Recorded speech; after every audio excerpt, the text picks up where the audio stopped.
2004ರಲ್ಲಿ ನನ್ನ ಜೀವನದಲ್ಲಿ ಮೊದಲನೇ ಎಲೆಕ್ಷನಲ್ಲಿ ನಿಲ್ತೀನಿ ನಾನು. 2004 ಡೇಟ್ ಗೊತ್ತಿಲ್ಲ. ಬೆಳಗ್ಗೆ ನಾನು ನಾಮಿನೇಷನ್ ಹಾಕ್ತೀನಿ, ಸಾಯಂಕಾಲ ಅವ್ರ ತಂದೆ ಮಾನ್ಯ ಯಡಿಯೂರಪ್ಪ ಅವರು ಸಾಯಂಕಾಲ ಅವರು ನಾಮಿನೇಷನ್ ಹಾಕ್ತಾರೆ.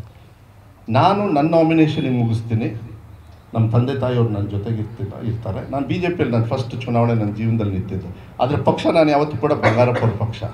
ನಾನು ಫಸ್ಟು ನಮ್ಮ ತಂದೆಯವರು ಇಲ್ಲದೆ ಒಂದು ಹೆಜ್ಜೆ ಇಟ್ಟಿರೋದು ಅಂದರೆ ನನ್ನ ಪರಿಜ್ಞಾನ ಇಟ್ಕೊಂಡು ಬಂಗಾರಪ್ಪಾಜಿಯವರ ಅಭಿಮಾನಿಗಳ ಆಶೀರ್ವಾದ ಸಹಕಾರದಿಂದ ಫಸ್ಟ್ ಜಾಯ್ನ್ ಆಗಿದ್ದು ಬಂಗಾರಪ್ಪ ಇಲ್ಲದೆ ಇರ್ತಕ್ಕಂಥ ಸಂದರ್ಭದಲ್ಲಿ ನಾನು ಜಾಯ್ನ್ ಆಗಿದ್ದು ಕಾಂಗ್ರೆಸ್.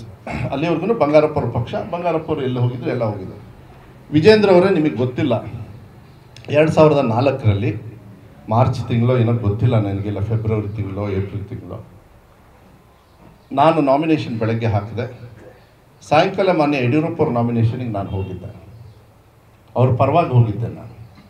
ನಮ್ಮ ತಂದೆಯವರು ಮಾನ್ಯ ಯಡಿಯೂರಪ್ಪವರು, ಐ ಥಿಂಕ್ ಈಶ್ವರಪ್ಪವರು ಇದ್ದರು ಅನ್ಸುತ್ತೆ ಒಳಗಡೆ, ಗೊತ್ತಿಲ್ಲ ನನಗೆ. ಅವರು ಅಧ್ಯಕ್ಷ ಏನೋ ಆಗಿದ್ದು ಅನ್ಸಲ್ಲ, ಭಾವಿಸ್ತೀನಿ, ಗೊತ್ತಿಲ್ಲ. ಮಾನ್ಯ ಯಡಿಯೂರಪ್ಪವರು 2099ರಲ್ಲಿ ಸೋತೋಗ್ಬಿಟ್ಟಿದ್ರು, ಪಾಪ ಸೋಲ್ಬಾರ್ದಾಗಿತ್ತು.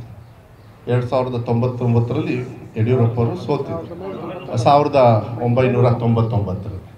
ಅಲ್ಲ ಬದುಕ್ರಿ ಎಲ್ಲರೂ, ನಾವೆಲ್ಲರೂ ಬದುಕೋಣ 2090ರವರೆಗೂ. 1999ರಲ್ಲಿ ಮಾನ್ಯ ಯಡಿಯೂರಪ್ಪವರು ಪಾಪ ಸೋತಿದ್ರು. ಆ ಸಂದರ್ಭದಲ್ಲಿ ಬಂಗಾರಪ್ಪಾಜಿಯವರು ಕಾಂಗ್ರೆಸ್ಸಿಗೆ ಹೋಗ್ತಾರೆ, BJPಗೆ ಹೋಗ್ತಾರೆ. ಅದಾದಮೇಲೆ ನಾವು ನನ್ನ ಫಸ್ಟ್ ಚುನಾವಣೆಗೆ ನಾಮಿನೇಷನ್ನು ಅವತ್ತೇ ಸಾಯಂಕಾಲ ಯಡಿಯೂರಪ್ಪರು ಹಾಕ್ತಾರೆ, ನಾವೆಲ್ಲ ಹೋಗ್ತೀವಿ. ನಾನು ಒಳಗಡೆ ಹೋಗೋಕ್ಕಾಗಲ್ಲ, ಯಾಕೆಂದರೆ 5 ಜನರ ಮೇಲೆ ಬಿಡೋಲ್ಲ. ಅದಾದಮೇಲೆ ಒಂದು ಸಭೆ ನಡೆಯುತ್ತೆ. ಆ ಸಭೆಯಲ್ಲಿ ಮೋಸ್ಟ್ಲಿ ವಿಜೇಂದ್ರ ಅವರು ಇರಲಿಲ್ಲ ಅನಿಸುತ್ತೆ, ಅವರು ಮೋಸ್ಟ್ಲಿ ರಾಜ್ಯದ ಹೊರಗಡೆ ಇದ್ದರು, ಅವರು ಕಾರಣ ಗೊತ್ತಿಲ್ಲ. ರಾಘವೇಂದ್ರ ಅವರು ಮೋಸ್ಟ್ಲಿ ಇರಲಿಲ್ಲ ಅನಿಸುತ್ತೆ, ಅವರೇನೋ ಮುನ್ಸಿಪಾಲ್ಟಿ ಮೆಂಬರ್ ಏನೋ ಆಗಿದ್ದರೇನೋ ಗೊತ್ತಿಲ್ಲ ನನಗೆ, ಆಗಿರಲಿಲ್ಲ. 500 ಅವ್ರಿಗೆ ಲೆಕ್ಕಾಚಾರಕ್ಕೆ ಗೊತ್ತಿರ್ತದೆ. ಅದಾದಮೇಲೆ ಆವತ್ತು ಸಭೆ ನಡೀತು. ಸಭೆಯಲ್ಲಿ ಭಾಳ ಸಾವಿರಾರು ಜನರಿದ್ದರು. ಬಂಗಾರಪ್ಪಾಜಿಯವರು ಭಾಷಣ ಮಾಡಿದರು, ಮಾನ್ಯ ಯಡಿಯೂರಪ್ಪ ಅವ್ರು ಮಾಡಿದರು. ನಾನು ಮಾಡಲಿಲ್ಲ ಅವತ್ತು ಭಾಷಣ, ಯಾಕೆಂದರೆ ನಾನು ರಾಜಕಾರಣಕ್ಕೆ ಅವ್ರು ಭಾಳ ಹೊಸಬ, ಹಿಂದೆ ಇದ್ದು ಕೆಲಸ ಮಾಡ್ತಾಯಿದ್ದೆ. ಭಾಷಣ ಇದ್ದು ಇಷ್ಟೊಂದು ಮಾತಾಡೋದು ಅಭ್ಯಾಸವೂ ಇರಲಿಲ್ಲ. ಅದೆಲ್ಲ ಆಗಿ ಬಂಗಾರಪ್ಪಾಜಿಯವರು ಹೊರಡ್ತಾರೆ, ಅವ್ರ ರಾಜ್ಯದ ಒಂದು ಇದಕ್ಕೆ ಹೊರಡ್ತಾರೆ, ಇನ್ನು ಟೂರಿಗೆ. ಯಾಕೆಂದರೆ ಬಂಗಾರಪ್ಪಾಜಿಯವರು ಅವರು ಎಲ್ಲ ನಾಮಿನೇಷನ್ ಹಾಕಿ ಆವಾಗಲೇ ಎಂ ಪಿನೂ ಕೂಡ ನಾಮಿನೇಷನ್ ಹಾಕಿ ಹೋಗ್ತಾರೆ. ಒಂದು 4 ಫಂಕ್ಷನ್ ಮಾಡ್ತಾರೆ ಅಷ್ಟೇ ಶಿವಮೊಗ್ಗ ಜಿಲ್ಲೆಯಲ್ಲಿ. ಆದರೆ ಯಡಿಯೂರಪ್ಪವರು, ವಿಜೇಂದ್ರ ಅವರೇ ನನಗೆ ಕೇಳ್ತಾರೆ, ಯಡಿಯೂರಪ್ಪವರು, ಮಧು ನಿಮ್ಮ ತಂದೆಯವರು ಇಡೀ ರಾಜ್ಯ ಸುತ್ತಬೇಕಪ್ಪ, ದಯವಿಟ್ಟು ನೀನು ಅವ್ರ ಮಗ, ಅವ್ರ ಫಾಲೋವರ್ಸ್ ತುಂಬ ಜನರಿದ್ದಾರೆ, ನೀನು ನನಗೆ ನನ್ನ ಪರವಾಗಿಲ್ಲೆಲ್ಲರೂ ಕೂಡ ನೀವು ಚುನಾವಣೆಯನ್ನು ಮಾಡಬೇಕು ಅಂತ ಭಾಳ ಹೆಮ್ಮೆಯಿಂದ ನಮ್ಮ ನಾಯಕರು ಯಡಿಯೂರಪ್ಪವರು ಅವತ್ತು ಅವ್ರನ್ನ ನಾನು ಅವ್ರ ಪರವಾಗಿ ಭಾಷಣ ಮಾಡ್ತಕ್ಕಂಥ ಯೋಗ ಆ ಸಂದರ್ಭದಲ್ಲಿ ಆ ಪಕ್ಷದಲ್ಲಿ ಇದ್ದಾಗ ಸಿಕ್ಕಿರೋದು.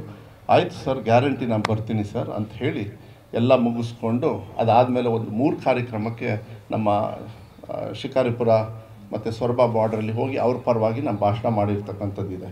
ವಿಜೇಂದ್ರ ಅವ್ರು ಮೋಸ್ಟ್ಲಿ ಅವ್ರ ಜೀವನದಲ್ಲಿ ಈಗ ನಿನ್ನೆ ಮೊನ್ನೆ ಕೇಳಿರ್ಬೋದು ನಾವು ಅವ್ರ ತಂದೆಯವ್ರ ಪರವಾಗಿ ಮತನ.